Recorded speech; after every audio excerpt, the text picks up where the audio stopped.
कभी कभी बिना सोचे समझे की गई प्रतिज्ञाएं अपनों से ही युद्ध करने को विवश कर देती है।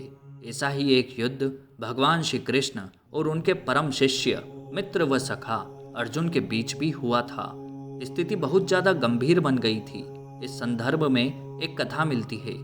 एक बार महर्षि गालव जब प्रातःकाल की बेला में सूर्य को अर्घ्य प्रदान कर रहे थे, तभी उनकी अंजलि में आकाश मार्ग से जाते हुए चित्रसेन गंधर्व की थूकी हुई पीक गिर गई। मुनि को इससे बड़ा क्रोध आया। वे उसे श्राप ही देना चाहते थे कि उन्हें अपने तपोनाश का ध्यान आ गया और वे रुक गए। उन्होंने जाकर भगवान श्री कृष्ण से प्रार्थना की। भगवान श्री कृष्ण ने मुनि की बात सुनकर तुरंत प्रतिज्ञा कर ली कि 24 घंटे के भीतर चित्रसेन का वध कर देंगे। ऋषि को अपनी प्रतिज्ञा के प्रति पूरी तरह से संतुष्ट करने के लिए उन्होंने माता देवकी और महर्षि के चरणों की शपथ ले ली। गालव जी अभी लौटे ही थे कि देवर्षि नारद वीणा बजाते हुए भगवान श्री कृष्ण के पास पहुंच गए। भगवान ने उनका स्वागत आतिथ्य किया। शांत होने पर नारद जी ने कहा, प्रभो, आप तो परमानंद कंद कहे जाते हैं। आपके दर्शन से लोग विषाद मुक्त हो जाते हैं, पर पता नहीं क्यों आज आपके मुख कमल पर विषाद की रेखा दिख रही है। इस पर श्याम सुंदर ने गालव जी के सारे प्रश्न को सुनाकर अपनी प्रतिज्ञा सुनाई। भगवान की बात सुनकर नारद जी वहां से चलकर चित्रसेन के पास पहुंच गए। चित्रसेन भी उनके चरणों में गिरकर अपनी कुंडली आदि लाकर ग्रह दशा पूछने लगे। नारद जी ने कहा, अरे तुम अब यह सब क्या पूछ रहे हो? तुम्हारा अंतकाल निकट आ पहुंचा है। अपना कल्याण चाहते हो तो कुछ दान पुण्य कर लो। 24 घंटे में श्री कृष्ण ने तुम्हें मार डालने की प्रतिज्ञा ली है। अब मृत्यु के भय से घबराया चित्रसेन इधर उधर दौड़ने लगा।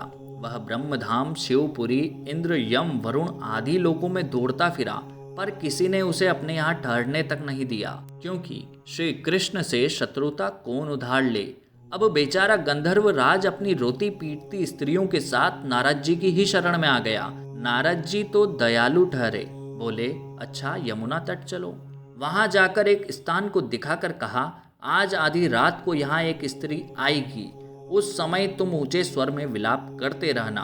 वह स्त्री तुम्हें बचा लेगी, पर ध्यान रखना, जब तक वह तुम्हारे कष्ट दूर कर लेने की प्रतिज्ञा न कर ले, तब तक तुम अपने कष्ट का कारण भूल कर भी मत बताना। नारद जी की लीला जारी रही। एक ओर तो चित्रसेन को यह समझाया, दूसरी ओर पहुंच गए अर्जुन के महल में सुभद्रा के पास। उससे बोले, सुभद्रे, आज का पर्व बड़ा ही महत्वपूर्ण है। आज आधी रात को यमुना स्नान करने तथा किसी दीन की रक्षा करने से अक्षय पुण्य की प्राप्ति होगी। आधी रात को सुभद्रा अपनी 1-2 सहेलियों के साथ यमुना स्नान को पहुंच गई। वहां उन्हें रोने की आवाज सुनाई पड़ी। नारद जी ने दीनोद्धार का महात्म्य बतलाकर ही रखा था। सुभद्रा ने सोचा, चलो अक्षय पुण्य लूट ही लूं। वह तुरंत उधर गई तो चित्रसेन रोता मिला। उन्होंने लाख पूछा, पर वह बिना प्रतिज्ञा के बतलाए ही नहीं। अंत में इनके प्रतिज्ञाबद्ध होने पर उसने स्थिति स्पष्ट की। अब तो यह सुनकर सुभद्रा बड़े धर्म संकट और असमंजस में पड़ गई। एक ओर श्री कृष्ण की प्रतिज्ञा, वह भी ब्राह्मण के लिए, दूसरी ओर अपनी प्रतिज्ञा। अंत में शरणागत की रक्षा करने का निश्चय करके वह उसे अपने साथ ले गई। घर जाकर उन्होंने सारी परिस्थिति अर्जुन के सामने रख दी। अर्जुन भी चित्रसेन का मित्र था। अर्जुन ने सुभद्रा को सांत्वना दी और कहा कि तुम्हारी प्रतिज्ञा पूरी होगी। नारद जी ने इधर जब यह सब ठीक कर लिया, तब द्वारका पहुंचे और श्री कृष्ण से कह दिया कि महाराज, अर्जुन ने चित्रसेन को आश्रय दे रखा है, इसलिए आप सोच विचार कर ही युद्ध के लिए चलें। भगवान ने कहा, नारद जी, एक बार आप मेरी ओर से अर्जुन को समझाकर लौटाने की चेष्टा करके तो देखिए। अब देवर्षि पुनः दौड़े हुए द्वारका से इंद्रप्रस्थ पहुंचे। अर्जुन ने सब सुनकर साफ कह दिया, यद्यपि मैं सब प्रकार से श्री कृष्ण की ही शरण में हूँ और मेरे पास केवल उन्हीं का बल है, तथापि अब तो उनके दिए हुए उपदेश क्षत्रिय धर्म से कभी विमुख न होने की बात पर ही दृढ़ हूँ। मैं उनके बल पर ही अपनी प्रतिज्ञा की रक्षा करूंगा। प्रतिज्ञा छोड़ने में तो वे ही समर्थ हैं। दौड़कर देवर्षि अब द्वारका आए और जो का त्यों अर्जुन का वृतांत कह सुनाया।